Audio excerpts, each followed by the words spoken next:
guys, எல்லோருக்கும் வணக்கம். Welcome back to my channel.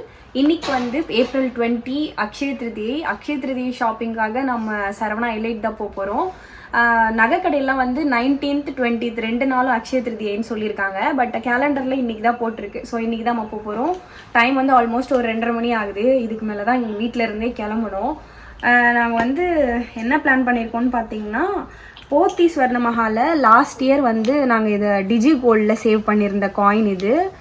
ரெண்டும் ஒரு கிராம் இருக்குது. இது 1 கிராம், இது 1 கிராம் இருக்குது. இது ரெண்டுத்தையும் வந்து மாற்றிட்டு ஏதாச்சும் ஒரு பொருள் வாங்கலான்னு சொல்லி தான் பிளான் வச்சுருக்கேன். என்ன வாங்குறதுன்னு தெரியல. மேபி ரிங்கு இல்லை இயர் ரிங் அந்த மாதிரி ஏதாவது எடுத்துக்கலான்னு இருக்கேன். கிளம்பிட்டு இருக்கும் போது ஒரு விஷயம் நடந்தது. என்னன்னு பார்த்தீங்கன்னா, நான் செயின் போடலான்னு எடுத்தேன். இப்போ தான் வந்து நோட் பண்ணுறேன். இது இங்கே வந்து லைட்டாக ஒரு செயின் வந்து விட்டுருக்கு. இது வந்து என்ன பண்ணுறதுன்னு தெரியல. இதை பற்ற வைக்கிறதா எக்ஸ்சேஞ்ச் பண்ணுறதான்னு தெரியல. எக்ஸ்சேஞ்ச் பண்ணோன்னா கண்டிப்பாக காசு ஆகும் நிறைய. பற்ற வச்சா இது எவ்வளோ நாளைக்கு வரும்னு தெரியல. இந்த ஒரு கம்மல் தான் வந்து நான் எப்போவுமே போட்டிருப்பேன். இது காதோடு போட்டிருப்பேன். இது நான் கலட்டவே மாட்டேன். இது வந்து மாற்றி போடுறது எனக்கு வேறு இயரிங் இல்லை. மேபி வந்து இயரிங் செட் ஆச்சுன்னா 2 கிராம்ஸ்க்கு வந்து மாற்றி போடுற மாதிரி வேறு ஒரு இயரிங்கும் வாங்கிக்கலான்னு நினைக்கிறேன். போய் பார்ப்போம். நான் இங்கேருந்து சரி கடைக்கு போய் நம்ம கண்டினியூ பண்ணிக்கலாம் வீடியோ. இதான் வந்து ஃபர்ஸ்ட் டைம் நான் இந்த மாதிரி லைவாக வீடியோ பேசுகிறேன். எனக்கு எந்த அளவுக்கு கரெக்டாக வந்திருக்குன்னு தெரியல. மேபி போக போக இம்ப்ரூவ் ஆகலாம். பட் இது எப்படி இருக்குன்னு எனக்கு மறக்காமல் கமெண்ட்டில் சொல்லுங்கள். கொஞ்சம் பதட்டமாக தான் இருக்குது, வித்தியாசமாக இருக்குது. ஏன்னா இதுக்கு முன்னாடி நான் பேசி பழகினது இல்லை இல்லையா. ஒன்லி வாய்ஸ் ஓவர் தான் கொடுத்துட்ருப்பேன். ஸோ கொஞ்சம் நர்வஸாக இருக்குது. எப்படி இருக்குன்னு மறக்காமல் எனக்கு கமெண்ட்டில் சொல்லுங்கள். இந்த மாதிரி ஃப்யூச்சரில் வீடியோஸ் பேசி போடலாமா இல்லை வாய்ஸ் ஓவரே ஓகேவான்றது எனக்கு மறக்காமல் கமெண்ட்டில் சொல்லுங்கள். காய்ஸ் நேற்று வச்ச மீன் குழம்பு இருந்தது. ஆனால் வந்து எனக்கு தயிர் சாதம் சாப்பிடணும் போல் இருந்தது.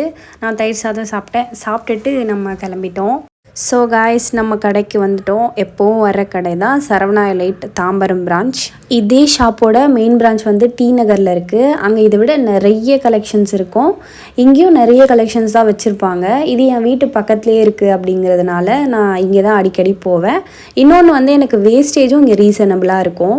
ரிங் இல்லை இயரிங் ஏதாவது ஒன்று வாங்குறேன்னு சொல்லியிருந்தேன் இல்லையா. அம்மா கிட்ட கேட்டதுக்கு வந்து என்ன சொன்னாங்கன்னா, உனக்கு வந்து சின்னதாக ஜிமிக்கி மாதிரி எடுத்துக்கோ அப்படின்னு சொன்னாங்க. ஸோ எனக்குமே ஓகேன்னு தான் தோணுச்சு. லாஸ்ட் டைம் அம்மாவுக்கு வாங்க வரப்பவே நிறைய கலெக்ஷன் இருந்தது. 2 கிராம்ஸ்க்கே நல்லா தான் இருந்தது. எனக்கும் பிடிச்சிருந்தது. இந்த ஒரு ஜிமிக்கி வந்து நான் லாஸ்ட் டைம் அம்மாவுக்கு வாங்கும் போது பார்த்தேன். இது வந்து எனக்கு பிடிச்சிருந்தது. நான் போட்டு பார்த்தேன். ஸோ இதையே காட்டி இந்த மாதிரி டிசைன் இருந்தால் காட்டுங்க அப்படின்னு கேட்டிருந்தேன். அவங்க ஒரு 2-3 டிசைன் காட்டினாங்க. பட் எக்ஸாக்டாக எனக்கு கிடைக்கல. அதே மாதிரி நான் காட்டின டிசைனுக்கு கொஞ்சம் சிமிலராக இருக்கிற மாதிரியான டிசைன் காட்டினாங்க. இது வந்து ஓரளவு சிமிலராக இருந்துச்சு. மேலே இருக்கிற அந்த கம்மலில் ரெட் கலர் ஸ்டோன் வச்ச மாதிரி. பட் அதை விட இது கொஞ்சம் லாங்காகவே இருந்துச்சு. கிராம் வந்து கொஞ்சம் அதிகம் தான். அந்த ஜிமிக்கி வந்து வெறும் 2.1 கிராமோ என்னமோ தான் இருந்தது. பட் இது கொஞ்சம் வெயிட் அதிகமாக இருந்துச்சு. மோஸ்ட்டாக எனக்கு பிடிச்ச டிசைன்ஸ் எல்லாமே போட்டு பார்த்தப்ப எனக்கு அந்த ஜிமிக்கி ஹேங்கிங் கீழே தொங்குற மாதிரி இல்லை, மேலேயே நிற்கிற மாதிரி தான் இருந்துச்சு. செயின் வந்து இன்னும் கொஞ்சம் லாங்காக இருந்தால் தான் கீழே அழகாக தொங்கும் அந்த ஜிமிக்கி. ஸோ அதுக்கேற்ற மாதிரியும் நான் பார்த்துட்டு இருந்தேன். உங்களுக்கும் ஓரளவு கலெக்ஷன்ஸ் நான் காட்டியிருக்கேன். சப்போஸ் நீங்கள் வாங்க போகிறீங்க அப்படின்னா எந்த மாதிரியான கலெக்ஷன்ஸ் இருக்குது, எவ்வளோ கிராம்ஸில் எப்படி இருக்குன்றது உங்களுக்கும் தெரியும். இப்போ நீங்கள் பார்த்துட்டு இருக்க ஜிமிக்கி எல்லாமே ஒரு 2லேருந்து 2.5 கிராம் அதுக்குள்ளே இருக்கிற கலெக்ஷன்ஸ் தான். இதுலேயே வந்து அழுத்தமாக இருக்கிற டிசைனும் இருக்குது, கொஞ்சம் லைட் வெயிட்டில் பார்வையாக இருக்கிற மாதிரியான டிசைனும் இருக்குது. இந்த மாடல் வந்து திராட்சை கொத்து ஜிமிக்கி அப்படின்னு சொல்லுவாங்க. இது வந்து ரொம்ப பழைய மாடல் தான் இப்போ வந்து ட்ரெண்டிங்கில் போயிட்டுருக்கு. எல்லாருக்குமே பிடிச்சிருக்கு. இந்த டிசைன் வந்து பார்த்திங்கன்னா 2 பக்கமும் கிளி உட்காந்துட்டு இருக்கிற மாதிரியான ஒரு டிசைன். இது மோஸ்ட்லி வந்து லக்ஷ்மி வச்ச ஜிமிக்கியில் தான் இருக்கும். வெயிட் அதிகமாக இருக்கும். இது கம்மி வெயிட்லேயும் பண்ணியிருக்காங்க. இந்த டிசைன்ஸ் எல்லாமே வெயிட் 3 கிராம்குள்ளே தான் வரும். வேஸ்டேஜ் வந்து 14% போட்டிருந்தாங்க. இந்த ஜிமிக்கி வந்து நான் கேட்ட மாடலோட எக்ஸாக்ட் அதே மாடல் தான். பட் ஆனால் வெயிட் அதிகம். அதை விட சைஸும் கொஞ்சம் பெருசு. நெக்ஸ்ட் வந்து வெயிட் 3 கிராம்ஸ்க்கு கொஞ்சம் அதிகமாக இருக்கிற கலெக்ஷன்ஸ் நாங்கள் பார்த்தோம். சப்போஸ் அதில் ஏதாவது பிடிச்ச மாதிரி இருந்ததுன்னா கொஞ்சம் எக்ஸ்ட்ரா காசு போட்டு எடுத்துக்கலாம்னு சொல்லிட்டு இதுதான் வந்து நான் இப்போ காதில் போட்டு காட்டின கம்மல். இதெல்லாமே வந்து உங்களுக்கு 3 to 4 கிராம்ஸ்குள்ளே இருக்கிற கம்மல் கலெக்ஷன்.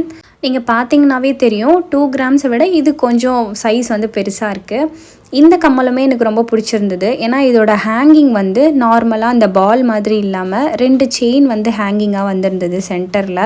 தனியாக ஒரு ட்ரேயில் இந்த மாதிரி ஸ்டெப்பாக இருக்கிற அடுக்கு ஜிமிக்கி வச்சுருந்தாங்க. ஸோ நம்ம அதுவும் ஒரு தடவை போட்டு பார்க்கலாம் எப்படி இருக்குன்னு சொல்லிட்டு அதுவும் நான் ட்ரை பண்ணி பார்த்தேன். இதோட வெயிட்டுமே வந்து 2லேருந்து 3 கிராமுக்குள்ளே தான் வரும். எனக்கு வந்து அந்த ஸ்டட்டில் ரெட் கலர் ஸ்டோன் வச்சுருக்கிறது வந்து ரொம்ப பிடிச்சிருக்கு. ஏன்னா அதுதான் கொஞ்சம் அட்ராக்டிவாக இருக்கிற மாதிரி எனக்கு தோணுச்சு. அதனால் எந்த ட்ரே காட்டினாலும் அந்த மாதிரி இருக்கிறத மட்டும் நான் எடுத்து பார்த்துட்டு இருந்தேன். இது வந்து செயின் ஹேங்கிங் வச்ச மாதிரி இருக்கிற இந்த கம்மல் இதுவுமே எனக்கு அழகாக இருந்த மாதிரி தான் தோணுச்சு. பட் என் ஹஸ்பண்டுக்கு இது சுத்தமாக பிடிக்கல. ஜிகு ஜிகுன்னு இருக்குது, இதெல்லாம் வேண்டாம் அப்படி சொல்லிட்டான். இது வரைக்கும் பார்த்ததுலேருந்து ஒரு ஜிமிக்கி வந்து நாங்கள் செலக்ட் பண்ணிட்டோம். கோல்டு காயின் வந்து எக்ஸ்சேஞ்சுக்காக இங்கே கொடுத்துருக்கோம். காயினுங்கிறதுனால இது வந்து உருக்காமல் கட் பண்ணாமல் அப்படியே எடுத்துக்கிட்டாங்க.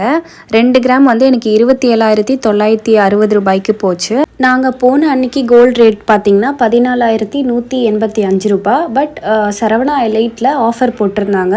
அன்னைக்கு வந்து கோல்டு ரேட் 13,980 ருபீஸ் தான் வந்து சொல்லியிருந்தாங்க. அக்ஷய திருதி ஆஃபராக வந்து ஒரு கிராமுக்கு 200 ரூபா கம்மியாக கொடுத்துருந்தாங்க. எனக்கு பிடிச்ச ஒரு ஜிமிக்கி வாங்கிட்டு நாங்கள் வீட்டுக்கு கிளம்பிட்டோம். ஆக்சுவலி நாங்கள் வீட்டுக்கு போகல, நான் வந்து ஒர்க்குக்கு தான் போனோம், ஆஃபீஸ் போனோம். இதுக்கப்புறம் தான் நான் எந்த டிசைன் சூஸ் பண்ணியிருப்பேன்னு சொல்லி கெஸ் பண்ணுங்கள், கமெண்ட்டில் சொல்லுங்கள். உங்களுக்கு நான் நெக்ஸ்ட் வீடியோவில் வந்து நான் என்ன வாங்கியிருக்கேன், எவ்வளோ கிராம்ஸ், எந்த டீட்டெயில்ஸ்லாம் உங்களுக்கு நான் ஷேர் பண்ணுறேன். அப்படிலாம் சொல்ல மாட்டேன், இதே வீடியோவை கண்டினியூவாக பாருங்கள். லாஸ்ட்டில் வந்து உங்களுக்கு டீட்டெயில்ஸ்லாம் ஷேர் பண்ணியிருக்கேன். இன்றைக்கி ஆஃபீஸ் போயிட்டு மறுநாள் தான் வந்து நான் வாங்கினதையே ஓப்பன் பண்ணி பார்க்குறேன். ஆக்சுவலி வந்து நான் ஜிஆர்டி தான் போகலான்னு நினச்சேன். பட் அவங்க வேஸ்டேஜ் வந்து 20% ஆஃபர் கொடுக்குறாங்க. யூஸ்வலாக அவங்க வேஸ்டேஜ் வந்து 19க்கு மேலே தான் இருக்கும். 19, 20, 22 ஜிமிக்கிக்கெலாம் அவ்வளோ அதிகமாக போட்டிருப்பாங்க வேஸ்டேஜ். ஸோ அவ்வளோ அதிகமாக இருக்கிறதுலேருந்து ஒரு 20% கம்மி பண்ணி 16%, 15% அந்த மாதிரி கொடுப்பாங்க. அதை கம்பேர் பண்ணும் போது எனக்கு இந்த ஆஃபரே ஓகேன்னு தோணுச்சு. எலைட்டில் நீங்கள் எந்த பொருள் வாங்கினாலுமே இந்த டேக் வந்து நம்மக்கிட்டே கொடுத்துருவாங்க. மற்ற எந்த கடையிலுமே அந்த மாதிரி கொடுக்க மாட்டாங்க. அது ஏன்னு தெரியல. நான் கேட்ட டிசைனே எக்ஸாக்டாக எனக்கு கிடச்சிது. பட் ஆனால் வெயிட் மட்டும் கொஞ்சம் கூட, 3 கிராமுக்கு கொஞ்சம் அதிகமாக இருக்குது. இந்த டிசைன் எப்படி இருக்குது, நல்லா இருக்கான்னு எனக்கு மறக்காமல் கமெண்ட்டில் சொல்லுங்கள். இது வந்து நான் எதிர்பார்த்த பட்ஜெட்டை விட கொஞ்சம் இல்லை, ரொம்பவே அதிகமாகிடுச்சு. எக்ஸ்ட்ரா நான் கிட்டத்தட்ட 23,600 வந்து நான் பே பண்ண வேண்டியிருந்தது. இந்த ஜிமிக்கியோட வெயிட் பார்த்திங்கன்னா கிட்டத்தட்ட 3.180 கிராம்ஸ் இருக்குது. இது வந்து ஸ்டோனோட சேர்த்து, ஸ்டோன் இல்லாமல் வெறும் கோல்டு வெயிட் மட்டும் பார்த்திங்கன்னா 3.136 கிராம்ஸ் இருக்குது. இதோட வேஸ்டேஜ் வந்து 14%. ஸ்டோனுக்கு மட்டும் 88 ருபீஸ் சார்ஜ் பண்ணாங்க. 3% ஜிஎஸ்டியோடு சேர்த்து 51,569 ருபீஸ் ஆச்சு. என்னோட எக்ஸ்சேஞ்ச் அமௌண்ட் போக நான் 23,609 ருபீஸ் வந்து பே பண்ணி வாங்கிட்டு வந்தேன். மறக்காமல் சப்ஸ்கிரைப் பண்ணிக்கோங்க. தேங்க்ஸ் ஃபார் வாட்சிங் திஸ் வீடியோ. இன்னொரு வீடியோவில் பார்க்கலாம். Bye guys.